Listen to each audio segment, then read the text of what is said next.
As evening settled over the retreat center, the gentle sound of evening chanting filled the air, and the Buddha was about to begin sharing his teachings with the gathered disciples. Outside the hall, a light breeze drifted through the quiet night, carrying the faint scent of lotus. Suddenly, the sky lit up with a gleaming golden radiance, accompanied by a surge of powerful energy. The 10th, who ruled among the 33 heavens, appeared from the clouds with his retinue of celestial beings. He approached the Buddha, joined his palms respectfully, and offered his greeting. "Master," he said in a voice that was both low and solemn, "from the time I assumed leadership of the 33 heavens, I've witnessed countless beings rise and fall. Some ascend to heavenly realms by cultivating good deeds in the human world, and others lose their blessings and descend into the three unfortunate realms. I once thought the heavenly realm was pure bliss, yet I've seen so many heavenly beings become lost in pleasure. When their merit runs out, they fall. And what troubles me most is that I myself am not immune. Even as the one who presides over this realm, I know these blessings are not eternal. One day, they will end." In the dim glow of twilight, a hint of worry and puzzlement flickered in his eyes. He looked up at the Buddha, his expression heavy. "All living beings move from life to death, cycling through the 6 realms, and it feels like it never ends. Master, is there an end to this cycle? And if there is, how do we reach it?" This was not only his question, but that of every practitioner seeking liberation. From ordinary people to heavenly beings, everyone is perplexed by birth and death, all of them caught in the endless churning of existence. The Buddha listened quietly and gazed at the 10th with depth in his eyes, the evening light reflecting an infinite calm. He offered a faint, knowing smile, then slowly surveyed the gathering. Venerable Ananda sat nearby, solemn and attentive. Venerable Kashyapa was deep in thought. The other disciples held their breath, waiting for the Buddha's response. Even the celestial beings lowered their heads in anticipation. In that moment, it felt as if the entire retreat center entered a serene, profound state. The air seemed so still that even the wind paused, waiting for the ultimate answer. The Buddha looked at the 10th with compassion shining in his gaze and began to speak. "You ask this question because you've started to search for the truth of life. But before I answer, let me ask you first, why do you think beings are unable to escape the cycle of rebirth?" The 10th reflected for a moment. "Master, in my observation of all who dwell in the 6 realms, each is bound by various desires. Heavenly beings cling to the delights of heaven. Humans chase after wealth and fame. Hungry spirits suffer in endless craving. Those in lower realms languish in pain and violence. It seems that all these cycles revolve around desire." The Buddha nodded gently. "Well spoken. You've touched on the outward expression of the cycle. Now, do you think simply avoiding desire is enough to gain liberation?" The 10th hesitated, recalling a certain ascetic in the heavenly realm who once shunned all pleasure and went to the snowy mountains to practice austere meditation. For 30 years, that ascetic survived on tree bark and wild fruit, sitting day and night in meditation. Yet as his body grew frail, his inner fixation only deepened. In the end, his obsession with extreme discipline led him to anger and resentment at his failure to attain freedom, and he fell into a lower realm after death. The 10th sighed. "Master, I once saw a practitioner who believed that forsaking pleasure and embracing harsh asceticism would break the cycle of rebirth. Yet not only did he fail to find freedom, his stubborn fixation grew so strong that he fell even further. This confuses me. If desire is said to be the cause of rebirth, why did abandoning desire fail to set him free?" All around, the monks and heavenly beings pondered the 10th's words as the Buddha's gaze swept across them. Then the Buddha spoke calmly. "Imagine someone bound by ropes. If that person merely endures the discomfort or tries to struggle without understanding the knots, would he be able to free himself?" The 10th shook his head. "Of course not. To escape, he must find the knots and untie them." The Buddha smiled. "Exactly. The root of the cycle is not addressed by simply chasing or avoiding anything. It lies in uncovering what truly binds us. Merely rejecting desire won't grant genuine liberation. Think of the ascetic you mentioned. He let go of heavenly pleasures, but clung to the notion of liberation itself. and so he remained bound to the cycle. Venerable Ananda, who was listening intently, couldn't help but speak up. Master, if giving up pleasures or seeking hardship are both not the answer, then what exactly holds beings captive? The Buddha turned to the 10th. In your heavenly realm, have you noticed any common thread among those who eventually fall from heaven? The 10th furrowed his brow. I've witnessed many heavenly beings revel in their bliss, believing it would never end. As their merit waned, they were seized by fear and attachment, desperately clinging to joy that was doomed to vanish.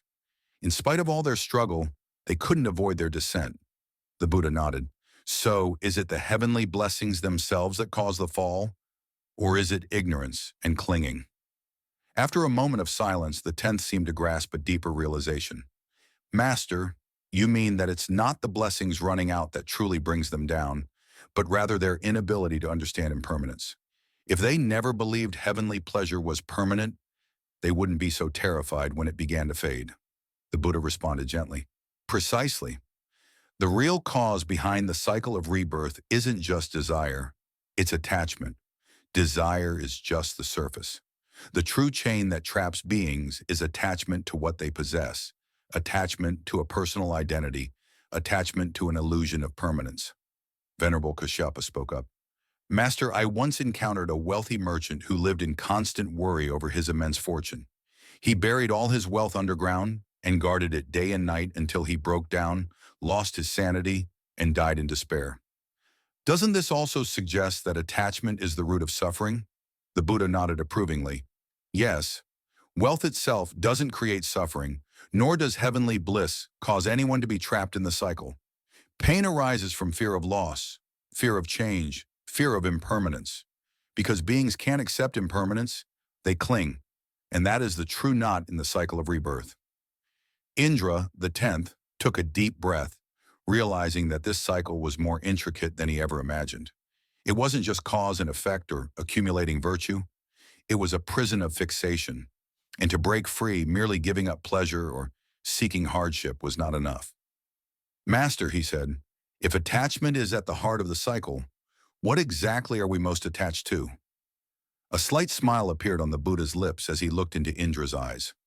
You've already mentioned that rebirth arises from being's attachment, and the heart of attachment is the idea of me. Let me ask you, what do you think me truly is? The 10th paused, caught off guard. We speak of me or I all the time. Whether in the human world or in heaven, we assume it's our solid, independent identity. But now that you ask, I'm not really sure what it is. With a knowing expression, the Buddha replied, this sense of I is so deeply rooted that beings believe it's absolutely real, and thus they remain caught in rebirth. But if you look closely, where does this I come from? Is it really what we imagine it to be? The disciples lowered their heads in thought. Everyone feels there's a personal I, but it's hard to pinpoint. Even the 10th, Lord of the heavenly realm, found himself wondering. Then the Buddha gestured to a leaf drifting from a distant branch. Look at that leaf falling from the tree, moved by the wind. But who can truly grasp the wind itself? The leaf dances because of the wind, yet the wind is formless. The 10th murmured in reflection. So you're saying that I might not be a fixed, tangible thing either, like the wind, unseen yet stirring the leaf? The Buddha nodded, eyes shining with wisdom. Exactly. The sense of I is just a convergence of many conditions. It seems solid, but is actually insubstantial. You wonder why the end of the cycle feels unreachable. It's because beings cling to this illusory self, believing it to be real. The 10th felt his world shift. He remembered all the times he had worried about his status, his power, or his future, fears that sprang from this sense of self. Master, he asked, if I is an illusion, then how do we understand the pain and joy we go through? Who's actually experiencing it? The Buddha smiled gently. Have you seen a person dreaming? Inside the dream, the dreamer's I feels so real, experiencing happiness, anger, sorrow, even life and death. Yet when the dreamer wakes, they realize it was all just a dream. The I in the dream wasn't truly real. In the same way, beings in the cycle feel genuine joy and suffering, but when they awaken, They see it was all a grand illusion. Those words felt like a cool stream washing away the tenth's confusion. He recalled the countless times he had basked in the ease and pleasures of the heavenly realm, along with all his anxieties, hopes, and dreads, now revealed as attachments born of the illusion of me. But then, he asked, where does this idea of me even come from? The Buddha looked on with compassion. This idea of me arises from ignorance. Because of ignorance, beings mistake appearances for a permanent self. They believe this I is absolute and unchanging, which gives rise to craving, anger, and delusion, binding them to the six realms. In truth, I is only the product of causes and conditions. Like the wind that moves the leaf, it can't be grasped. It's always in flux. The tenth grew more thoughtful.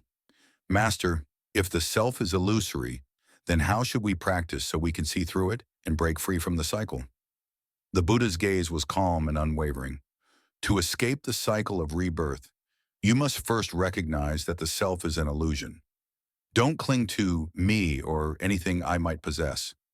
Practice isn't about searching for an unchanging identity. It's about seeing that this I is impermanent and empty of any fixed nature. When you truly realize this emptiness, the bonds of rebirth loosen and you discover real freedom. The tenth remained silent, bowing his head as a new clarity took hold. Even someone in his exalted position had been ensnared by the illusion of self all this time, unaware of how it kept him tied to the cycle. But the Buddha's teachings now shone like a lamp in the darkness, revealing the path ahead. Looking at him with profound wisdom, the Buddha continued, the reason beings wander in rebirth is their attachment to the idea of me, their belief in a permanent self. If you go beyond that illusion, the cycle naturally unravels. And what is the genuine path to liberation? The tenth pondered the Buddha's question, feeling his own doubts begin to clear. The Buddha went on, liberation isn't about acquiring something new, it's about letting go. Think of wiping dust from a mirror. The mirror is already bright, but dust obscures it. Our minds are naturally clear, but ignorance, attachment, and delusion cover that clarity. The true meaning of practice isn't about collecting merit as if it's an external treasure. It's about removing those layers of false attachments. The tenth nodded, a sense of openness filling his heart. Before, he believed liberation involved an arduous journey to achieve a final goal. Now he understood that real freedom comes from releasing the deep-seated fixations and desires, allowing the mind to return to its natural state. Master, he asked softly, since liberation involves giving up attachment, why do so many still struggle in their practice? Trapped in the cycle. The Buddha's eyes were gentle, yet penetrating, because beings grow used to darkness. When they first see light, it unsettles them. As you've seen in your heavenly realm, beings enjoy pleasure for a long time, yet those blessings aren't forever. Everyone clings to these fleeting joys and refuses to see impermanence. When those joys start fading, fear and anxiety arise, and that mindset keeps them bound. Accepting impermanence is the first step to breaking free. How can we truly understand impermanence in everyday life? The tenth asked. By looking within and recognizing the attachment to I, the Buddha replied. Everyone clings to what they have, their identity, wealth, status, even their pain or emotions, as though any of it were permanent. In reality, all these things change and vanish. Only by really understanding that can we set aside the self, let go of our shackles, and transcend the suffering of the cycle. We're like leaves borne on the wind of life, always in motion, yet we hold fast to the idea of a solid, unchanging me. In that moment, the tenth felt a veil lift from his mind. He realized that for so long he had been chasing an illusory permanence, failing to grasp the reality of change. Master, he said, how should we practice if we want to see through all this and become free? The Buddha gazed at him with deep compassion. Practice isn't about seeking external gains. It's about awakening the mind, removing ignorance, and setting aside attachment. The path is not about chasing a fixed endpoint, but about letting go of the self from moment to moment. Through meditation, insight, and compassion, we can remain steady even in life's storms. Only then can we rise above birth and death and find genuine liberation. The tenth listened intently, feeling a profound resonance in his heart. All those times he relied on heavenly blessings, imagining they would bring lasting contentment. He had overlooked the fundamental truth of impermanence. Now he saw that real freedom never comes from anything outside. It arises from understanding and releasing the clinging within. Master, he said, bowing deeply, I understand at last. The end of rebirth isn't some distant point. It appears the moment we abandon our attachments. From this day on, I will no longer be lost in the illusion of this me. I'll strive to awaken, to let go, and discover true liberation. The Buddha smiled, eyes warm and kind. Well done. The genuine path to freedom is found in each instant of letting go, in each instant of awareness. Only by putting down the attachment to me can we break the chain of rebirth and enter a state free of birth and death, free of worry and fear. And with these words, a deep calm settled in the tense heart. The doubts and anxieties that had weighed on him for so long were lifted like dust blown away by a gentle wind. He felt an inner peace and liberty he had never known, as though casting off heavy shackles and stepping into a fresh dawn. In that moment, he truly understood the Buddha's teaching on the end of rebirth. It isn't some far-off horizon, but a sudden awakening, found in every present moment where one lets go and recognizes impermanence.